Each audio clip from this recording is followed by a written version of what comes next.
বাংলাদেশে গণহত্যা হবে আর বিচার হবে না, এটা আসলে মেনে নেওয়া যায় না।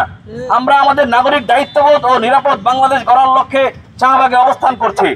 বাংলাদেশে স্বাধীনতার পর থেকে সুস্থ ধারার রাজনীতি কোনো রাজনৈতিক দল প্রতিষ্ঠা করতে পারেনি। জুলাই বিপ্লবের পর আমাদের একটি বড় সুযোগ এসেছে লাশের রাজনীতি বন্ধ করে আধুনিক ও নিরাপদ বাংলাদেশ বিনির্মাণ করার। এই সুযোগকে কাজে লাগিয়ে স্বপ্নের বাংলাদেশ প্রতিষ্ঠায় সকল রাজনৈতিক দলকে এগিয়ে আসার আহ্বান করছি আমরা। কোনো একটা স্টেক হোল্ডারের পক্ষ বলছে যে দ্রুত নির্বাচন দিতে হবে, নির্বাচন হলেই সকল সমস্যার সমাধান হয়ে যাবে।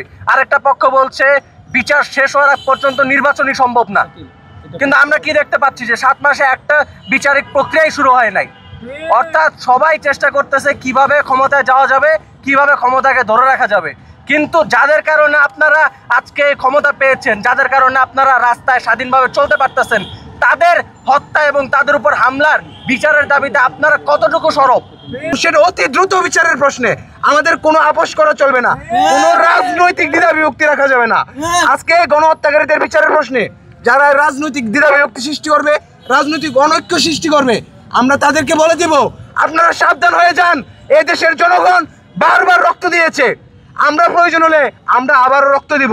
এই দেশের জনগণ শুধুমাত্র 71 জন্ম রক্ত দেয় নাই, 47-এর শুধু 47 ইতিহাস না, এদেশের জনগণের ইতিহাস হাজার বছরের ইতিহাস।